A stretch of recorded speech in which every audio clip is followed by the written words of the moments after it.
అందరికీ నమస్కారం అండి. జై శ్రీరామ్, జై శ్రీరామ్, జై శ్రీరామ్. 2 సార్లు జై శ్రీరామ్ అంటే 108 సార్లు శ్రీరామ జయరామ జయ జయరామ అన్నంత ఫలితం వస్తుందంటండి. ఇప్పటి నుంచి మనం అందరూ కూడా ఫోన్ తీయంగానే హలో అనడం మానేసి ఏదో ఒక దేవుడి పేరు, మీకు ఇష్టమైన పేరు తలుచుకోవాలని మేమైతే ఆల్రెడీ ఎప్పటి నుంచో విశ్వ హిందూ పరిషత్తు వాలంటీర్లం కాబట్టి ఫోన్ తీయంగానే జై శ్రీరామ్ అంటాం. సో ఇప్పటి నుంచి మీరు కూడా ఇదే బాటలో నడుస్తారని, ఒక దేవుడి పేరు తలుచుకుంటే మనకు కూడా మంచి జరుగుతుంది. అంటే తలుచుకోకపోతే మంచి జరగదా అని నేను అంటలేదు.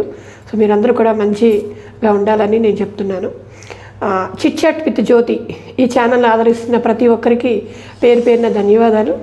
2024 సంవత్సరం జనవరి 22వ తారీఖు ప్రతి ఇంట ఒక పండగనే చెప్పుకోవాలి. ప్రతి సంవత్సరం మనకి సంక్రాంతి పండగ వస్తుంది, కానీ ఈ సంవత్సరం గంతకు మించే అనే చెప్పుకోవాలి. జనవరి 22వ తారీఖు 2024 అయోధ్యలో రామ జన్మభూమి గుడి ప్రారంభం, అలాగే బాలరాముడిని అక్కడ ప్రతిష్ఠిస్తున్నారు. ఈ గుడి నిర్మాణానికి చాలామంది కరసేవకులు, అంటే గుడి మాది, ఈ మన హిందువులందరూ ఏకదాటి మీద ఉండాలి, హిందువులు మన హిందుత్వాన్ని చాటి చెప్పాలి అని ఈ ప్రయాణంలో చాలామంది కరసేవకులు ఆ గుడి నిర్మాణం కోసం, ఆ గుడి మాది అని వ్యక్తపరచడం కోసం చాలామంది కరసేవకులు వెళ్ళారండి. 1992లో జరిగిన ఫస్ట్ కరసేవకి కొంతమందిని మేము కలవడం జరిగింది. ఆ ప్రయాణంలో కడప జిల్లా వాస్తవ్యులు వెన్నపూస మోహన్ రెడ్డి గారు 1992లో మొదటి కరసేవకి కడప జిల్లా నుంచి దాదాపు చాలామంది వాలంటీర్లు అంటాం కన్నా కూడా కరసేవకులు అనాలి, వాళ్ళని తీసుకొని వెళ్ళారు. ఆ వెళ్ళిన ప్రయాణం ఎన్ని దెబ్బలు తిన్నారు, ఎంత బాధపడ్డారు, ఇంటికి వస్తామో లేదో కూడా తెలియని పరిస్థితిలో వాళ్ళు చెప్పే వెళ్ళారు. మేము వస్తే వస్తాం, లేకపోతే రాదు, అయోధ్య రాముడి వారి కోసం ఆ ప్రాణాన్ని అర్పిస్తామని వాళ్ళ ఇంట్లో చెప్పి మరీ వెళ్ళారు. ఈరోజు మేము వెన్నపూస మోహన్ రెడ్డి గారిని కలవడానికి వచ్చాం. అక్కడ జరిగిన వివాదాలేంటి, ప్రయాణం ఏంటి, కష్టాలు నష్టాలు, ఇప్పుడు గుడి వచ్చింది కదా, ఆ కష్టమంతా ఎలా పోయింది, ఆ ప్రయాణాన్ని మాతో పంచుకోవడానికి ఈరోజు మన ఛానల్కి సార్ వచ్చారు. ఆయన మాటల్లోని ఆ కరసేవ జరిగిన ప్రదేశాన్ని కళ్ళకు కట్టినట్టు చూపిస్తారని, ఆయన అనుభవాలు కూడా మనతో పంచుకుంటారని అనుకుంటున్నాను. సార్ నమస్తే అండి.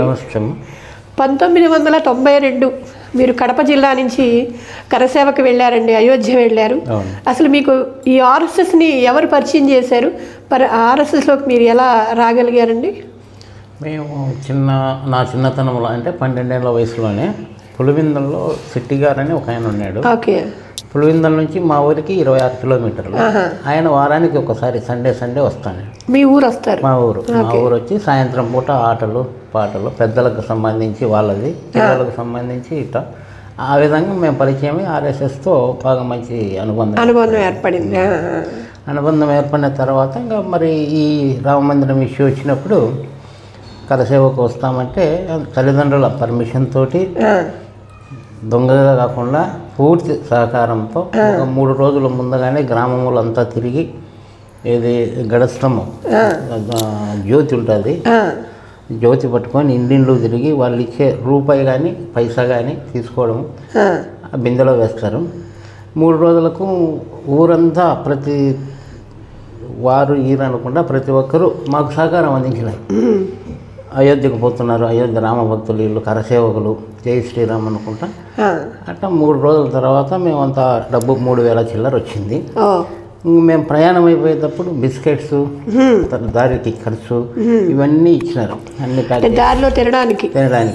అట్లా మా పులివిందల నుంచి ఒక 56 మంది పోయింటాము. అట్లా కడపకు పోయేటప్పటికి 500 మంది అయినారు. ఇంకా సంఖ్య పెరిగింది. అంటే జిల్లా కదా, మొత్తం 11 తాలూకాలు, 11 తాలూకాల నుంచి హెడ్ క్వార్టర్స్కి పోయేటప్పటికి 500 మంది. మేమందరం తిరుపతికి పోయి దొంగ రైలు ఎక్కకుండా ప్రతి ఒక్కరూ రిజర్వేషన్, ఎక్కడ అయోధ్యకు రిజర్వేషన్ చేయించుకొని, మా నాయకుడు డిప్యూటీ కలెక్టర్ ఒక ఆయన ఉన్నాడు, శెట్టి గారు అని, ఆయన ఇంకా సర్వీస్లోనే ఉన్నాడు ఇప్పటికి కూడా. అప్పటికి సర్వీసులోనే వచ్చినాడు. ఇంకో ఆయన జయరామ్ రెడ్డి అని, వాళ్ళిద్దరు నాయకులు. మాకు వాళ్ళు ఎట్లా చెప్తే అట్లా వినాలి, ఎందుకంటే మన ఇష్టం పోవడానికి కాదు. అవును, సిస్టమేటిక్గా వెళ్ళాలి, అలా చిల్లరగా చెప్తే అట్లా. తిరుపతికి పోయి ట్రైన్ ఎక్కినాము. ఆ రోజు పగలంతా బాగా జర్నీ జరిగింది. మిడ్ నైట్ 1 గంటకు ఉత్తరప్రదేశ్ ఎంటర్ అయినాం. ఎంటర్ అయ్యేటప్పటికీ అది ఊరు మాణిక్పూర్ మహబూబాబాద్ అవుతుంది. దించేసినారు అందరినీ. టికెట్ కొనుక్కున్నాగా దించేశారు.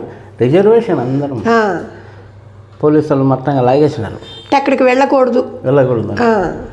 లాగేసి కనీసం ఆ లగేజ్ అన్నది తెచ్చుకుందాం అనుకుంటే ఆ లగేజ్ కూడా తెచ్చుకొని వెళ్ళాం. వాళ్ళు పంపించినట్టు గ్రామస్తులు ఇచ్చిన ప్యాకేజీ. దిగి ఆ రైల్వే స్టేషన్కు దగ్గరలోనే ఒక చోట సమావేశమైనాం. అక్కడ రెడీగా స్థానికులు ఉన్నారు. స్థానికులు మాత్రం చాలా కోఆపరేట్ చేసినారు. ఎక్కడికక్కడ ఆహారాలు పొట్లాలు, సబ్జీ, పూరీలు ఆ స్థానికులు దిగుతానే అక్కడికి వచ్చి భోజనము అది ఇచ్చేసినారు. ఇచ్చిన తర్వాత ఇంకా నాయకులు వాళ్ళు మాట్లాడుకున్నారు, ఈరోజు నైట్ ఇక్కడ స్టే చేయాలి. స్టే కాదు, తెల్లవారులు నడిచిపోవాలా రైలు పట్టాలం. రైలు పట్టాలమ్మడి తెల్లవాడు నడచాలా. నడిస్తే మాణిక్పూర్ అనే విలేజ్ వస్తుంది. అక్కడ మనలో మీకు తర్వాత ఎట్లా ప్రయాణించాలనేది చెప్తారు అని చెప్పినారు. మరి కొంతమంది ట్రైన్లో 1 గంట ఆపినారు. కొంతమంది ఎక్కినారు కార్యకర్తలు, మీరు నడిచిపోదానండి, మేము మధ్యలో ఎక్కినాం కదా చైన్ లాగుతాం ఎక్కనివ్వండి.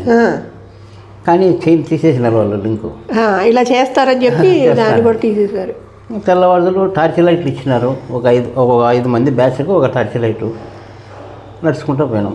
మాణిక్పూర్ పోయి అక్కడ ఒక కాలం అనేది అక్కడ అంతా కార్యక్రమాలు తీసుకొని మాణిక్పూర్ స్టేషను రైల్వే పట్టాలు దాటుతాను. మిగతా వాళ్ళంతా వెళ్ళిపోయినారు. ఇక్కడ ఈ ఆర్ఎస్ఎస్ నిర్వహించే సరస్వతి విద్యా మందిరాలు ఉంటాయి కదా, అక్కడికి స్టేషన్కు దగ్గరలో ఉంది ఒక స్కూల్. ప్లాన్ ఏంది వీళ్ళది, అక్కడి నుంచి 500 కిలోమీటర్లు నడిచిపోవాలట. ఎక్కడికి? అయోధ్యకి. అక్కడ పోవాలనే ఉద్దేశంతోనే ప్రయాణం అయినారు మా వాళ్ళు కూడా. సరస్వతి విద్యామందిరం కానించి ఆ నుంచి నైట్ రెస్ట్ తీసుకొని పొద్దున్నే బయలుదేరారు. అందరూ దాటుకున్నారు. మేము ఒక 2 కరసేవకులు, మా నాయకులు 2 దాటుకున్నాము. అంతే పట్టాలు. ఒక ఆయన మఫ్టీలో ఉన్నాడు. పోలీస్ అని అనుకోలే మేము. ఆప్లో కిదర్ జాతా హై, అయోధ్య సే జాతా హై అని అన్నాం. అంటే చక్క పట్టుకున్నారు, దొరికారు కదా అని చెప్పి కిదర్ జాతా హై, అయోధ్య జాతా హై, చలో చలో చలో. అక్కడ దగ్గర స్టేషన్ ఉండేది. ఆ బ్లాక్ నాయకులను పట్టుకున్నారు, మమ్మల్ని పట్టుకున్నారు. వాళ్ళు వెనక్కి వచ్చేసినారు. వాళ్ళ ఎస్పీ కూడా బాగా ఆయన టీ తెప్పించినాడు, బిస్కెట్ తెప్పించినాడు. అంటే ఎక్కడ పట్టుకెళ్ళారు మిమ్మల్ని? స్టేషన్కు. అరే పోలీస్ స్టేషన్ తీసుకెళ్ళారు. ఓకే. అన్నీ తెప్పించినారు. బ్యాగులు కూడా చెక్ చేసినారు, ఏమన్నా ఉన్నాయేమో, ఆయుధాలు ఉన్నాయేమో. మేమేమి కొట్టడానికి పోతున్నాం, మన ధర్మాన్ని మనం రక్షించుకోవడానికి పోతున్నాం కదా. చూసినారు 11 స్థానికులు.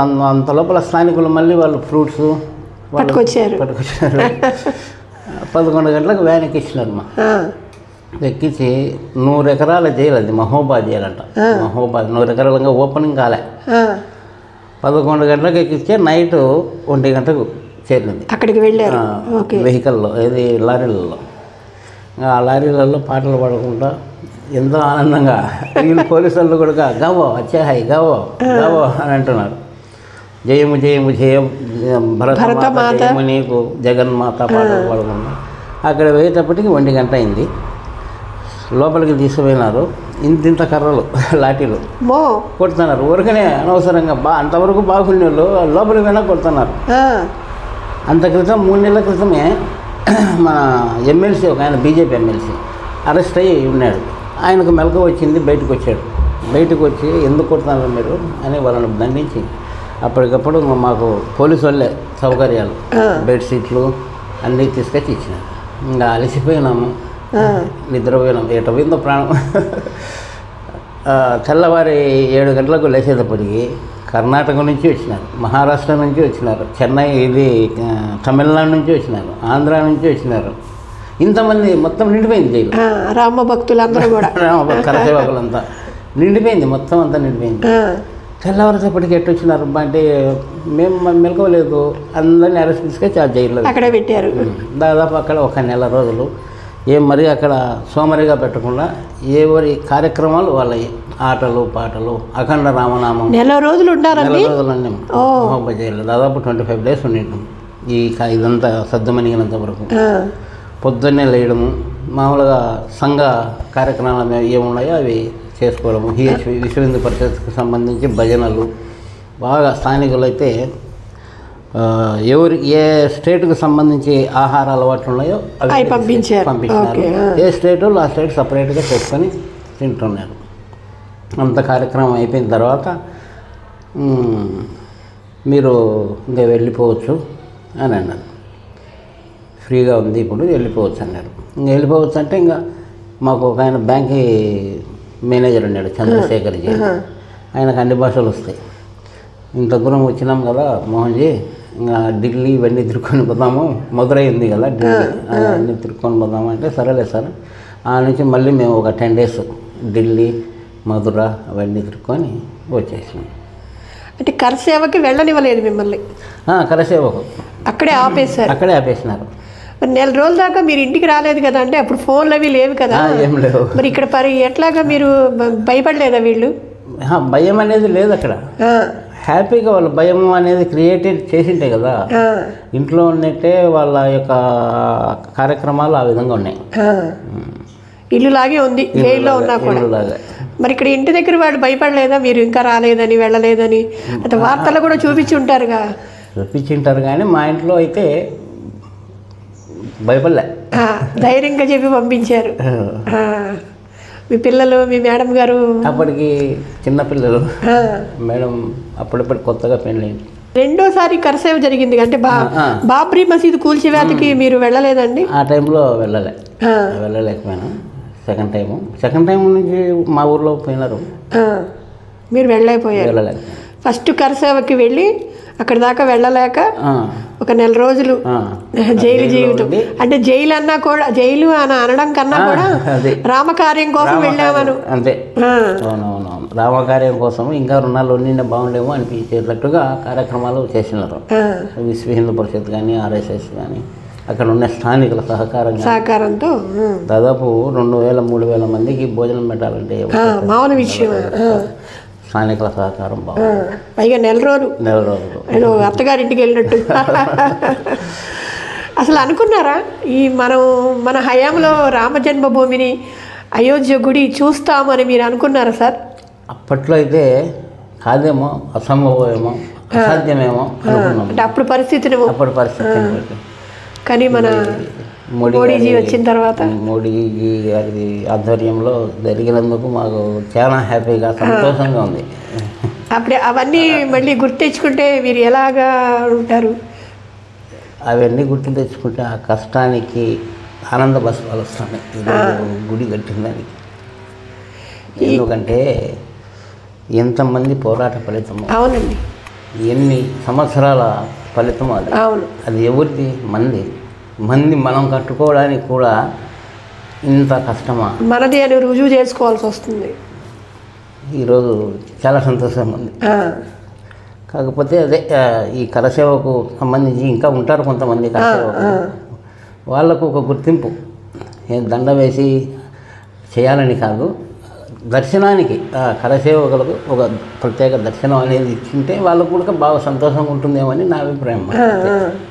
కనీసం కరసేవకుల కన్నా సరే అంతే. వాళ్ళకు దండ వేసి శాలువ కప్పి అని లేదు, చేసినారు ఒక గుర్తింపు. అట్లా ఇప్పుడు రామునికి హనుమంతుడు ఎట్టును, ఈ బుద్ధ రామాలయ నిర్మాణానికి కరసేవకులు హనుమంతుడు లాంటి వాళ్ళే మరి ఆ విధంగా గుర్తింపు ఇస్తారని అనుకుంటున్నాను నేను. ఓకే, తప్పకుండా వారి పిలుపు మేరకు అందరూ ఇప్పుడు పెద్ద పెద్ద పనుల్లో ఉన్నారు కాబట్టి పిలుస్తారు తప్పకుండా. మీరు ఎప్పుడు వెళ్తారు అయోధ్య? ఎప్పుడు వెళ్తారు మరి? మా అమ్మాయి డాక్టర్ అయిపోతానే. అవును, అవగానే వెళ్తారా? ఓకే, అందరం ఫ్యామిలీతో వెళ్తాం. ఇంకేముంది 3 ఏళ్ళు అంతలో ఇంకా అక్కడ పని అంతా అవ్వాలి కాబట్టి ఇంకా బాగా తయారవుతుంది 3 ఏళ్ళు. సార్, చాలామంది అయ్యప్ప మాల వేసుకుంటారు, భవానీలు మాల వేసుకుంటారు, అన్ని దేవుళ్ళు మాల వేసుకుంటారు. కానీ ఆ గుడికి ఏదన్నా ఇబ్బంది అయితే అంటే పోరాటం చేయడానికి మాత్రం రారు. ఇది నేను నా అనుభవంలో కూడా చూశాను. ఎందుకంటే అయ్యప్ప స్వామి దేవాలయంలోకి ఆడవాళ్ళు వెళ్ళొచ్చని కొంతమంది వివాదాలు తీసుకొచ్చినప్పుడు మేము విజయవాడలో మేము ఒక ర్యాలీ పెట్టాం. మన అయ్యప్ప స్వామిని మనం మందిరాన్ని కాపాడుకోవాలని. రండి అంటే విజయవాడలో ఎన్ని వేల మంది ఉన్నారండి. ఉంటే వాళ్ళు మేము ర్యాలీ పెడితే దాదాపు 100 మంది వచ్చారండి. అదేమ్మా ఇప్పుడు చెప్తున్నా కదా, ఆలయానికి సంబంధించి మన ధర్మానికి గురించి, మనది ధర్మం మతం కాదు, హిందూ ధర్మం. అది ఒక మతం కాదు. ధర్మం ఎప్పటికీ చెదులు పట్టదు. ఆ ధర్మాన్ని కాపాడుకుంటే మనల్ని మనం రక్షించుకున్నట్టే. కాబట్టి ప్రతి ఒక్కరు కూడా మన దేవాలయాల గురించి కానీ, మన సాంప్రదాయాల గురించి కానీ, మన ధర్మాన్ని కాపాడుకోవాలని నా విజ్ఞప్తి. ఇప్పుడు అంటే మాల వేసుకోవచ్చు కాదని, సమయం వచ్చినప్పుడు పోరాడాలి. ఇప్పుడు కొత్తగా వచ్చే అంటే యువతకి మీరు ఇచ్చే ఒక సందేశం అంటే, ఉద్యోగాలనే వెళ్తున్నారు కానీ ధర్మం పట్ల వాళ్ళకి ఒక బాధ్యత అనేది ఉండటం లేదు. అంటే నేను యువతను ప్రత్యేకంగా చెప్పడం కాదు, అలాంటి యువతకి మీరు ఇచ్చే అంటే ఎంతో మీరు జర్నీ చేస్తున్నారు కదా హిందుత్వం గురించి, ఒక మంచి సందేశం అంటే ఇప్పుడుండే స్పీడ్ యుగంలో పూజలు జపాలు యజ్ఞాలు అన్నీ చేయాలంటే పిల్లలకు కూడా కొంచెం కష్టంగా ఉంటుంది. కానీ కనీసం ఒక 10 నిమిషాలైనా ధర్మం గురించి, మన సాంప్రదాయాల గురించి పిల్లలతో పంచుకుంటే బాగుంటుందని నా అభిప్రాయం. మా హిందూ ధర్మాన్ని కాపాడుకోవాలి. ఇప్పుడు మీరు మళ్ళీ ఆర్ఎస్ఎస్లోకి అంటే ఇప్పుడు మీకు బాధ్యతలు తీరినాయి కాబట్టి పిల్లలు పెద్దవాళ్ళు అయ్యారు. ఇప్పుడు మీరు విజయవాడ వచ్చి ఉన్నారు, మళ్ళీ మీరు ఆర్ఎస్ఎస్లో బాధ్యత ఇస్తే చేస్తారండి? ఖచ్చితంగా ఆనందంగా చేస్తా. అంటే నేను చేయగలిగే బాధ్యత. ఎందుకంటే అప్పుడులాగా చేయలేం కదా, వయసు రీత్యా కొంచెం నాకు ఏ బాధ్యత ఇచ్చినా ఆనందంగా స్వీకరిస్తాను. నేను విశ్వ హిందూ పరిషత్ కానీ ఆర్ఎస్ఎస్ కానీ ఏదైనా సరే ఒక మంచి బాధ్యత ఇస్తే పూర్తి న్యాయం చేస్తారు. ఓకే అండి. మన విహెచ్పి ఆర్ఎస్ఎస్ పెద్దలకి ఒక విన్నపం, మన కడప జిల్లా నుంచి మన మోహన్ రెడ్డి గారు మన విజయవాడ వచ్చి ఉన్నారు. సో అంత హిందుత్వం గురించి పనిచేసే వాళ్ళు మనకి అరుదుగా దొరుకుతూ ఉంటారు. సార్ని కూడా మనం దాంట్లోకి తీసుకుని మంచి బాధ్యత ఇచ్చి ఈ ఏరియా అంతా హిందుత్వం గురించి చెప్పాలని మీకు కూడా నేను తెలియజేస్తున్నాను. అప్పుడు మీరు వెళ్ళిన వాళ్ళలో ఇప్పుడు ఎవరన్నా కమ్యూనికేషన్ మాటలు లేరమ్మా? ఎవరు లేరండి? లేరు. నేను ఇట్లా వచ్చేసిన వాళ్ళు కొంతమంది పెద్దలు వచ్చినారు, వాళ్ళు వెళ్ళిపోయినారు. ఒక ఆయన ఆర్ఎస్ శ్రీనాథ్ రెడ్డి అని అన్నాడు. ఆయన పెళ్లి లేకుండా బ్రహ్మచారి ఇప్పటికి కూడా మా శ్రీనాథ్ రెడ్డి టచ్లో అన్నాడు. ఇప్పటికి కూడా ఆయన విశ్వ హిందూ పరిషత్ పూర్తి ఫుల్ టైమర్గా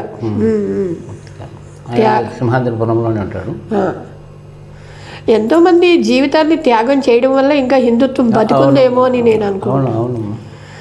మన ఇల్లు, మన సంసారం, మన ఫ్యామిలీ అని కాకుండా కొంచెం అట్లా. అప్పుడు హైదరాబాద్ నుంచి నా శ్యామ్జీ వస్తున్నాడు ఆర్ఎస్ఎస్. అవునవును. వెంకయ్యనాయుడు గారు కూడా మా ఇంట్లో భోజనం చేసినారు ఒకసారి. ఏమే భోజనం పెట్టింది, మంచి భోజన ప్రియుడు ఆయన. అప్పుడు విశ్వ హిందూ పరిషత్తులో. అవునవునవును. అందరికీ నమస్కారం అండి. కలసేవకు వెళ్ళిన వారు, వెళ్ళని వారు, దేశంలో ఉన్న ప్రతి ఒక్క కుల మత వర్గ రహిత అవన్నీ సంబంధం లేకుండా ప్రతి ఒక్కరూ శ్రీరాముని గుడిని దర్శించాలని మనస్ఫూర్తిగా ప్రార్థిస్తున్నాను. ఈ అవకాశాన్ని కల్పించిన చిట్ చాట్ జ్యోతి యూట్యూబ్ ఛానల్ వారికి మా ధన్యవాదాలు తెలియజేసుకుంటున్నాను. జై శ్రీరామ్ అండి. మీ విలువైన సమయాన్ని మాకిచ్చి మీ అప్పుడు వెళ్ళిన విషయాలన్నీ మాతో పంచుకున్నందుకు చాలా ధన్యవాదాలు. అలాగే వీడియో చూసిన ప్రతి ఒక్కరికి నాదొక విన్నపం అండి. మీ ఏరియాలో ఎవరైతే కరసేవకి వెళ్ళిన వారు, లేకపోతే వెళ్ళాలనుకుని కొన్ని పరిస్థితుల వల్ల వెళ్ళని వారు, అలాగే హిందుత్వం గురించి ఎవరైతే మాకు చెప్పాలి ఇలా ఉంది, మేము ఇలా చేసామని అనుకున్న వాళ్ళు, మీకు ఎవరికైనా మాతో పంచుకోవాలనుకుంటే కింద స్క్రోల్లో నా నెంబర్ ఉంటుందండి. తప్పకుండా నాకు ఫోన్ చేస్తే మేమే మీ దగ్గరికి వచ్చి మీ ఇంటర్వ్యూ తీసుకొని మీ మనసులో మాటలు మాతో పంచుకుంటే అవి అందరికీ ఇన్స్పైరింగ్గా కూడా ఉంటాయన్నమాట. జై శ్రీరామ్ అండి. అందరికీ ధన్యవాదాలు. దయచేసి ఛానల్ని సబ్స్క్రైబ్ చేసి షేర్ చేస్తారని మనస్ఫూర్తిగా కోరుకుంటున్నానండి. అందరికీ నమస్కారం. జై శ్రీరామ్ అండి. అందరికీ ధన్యవాదాలు.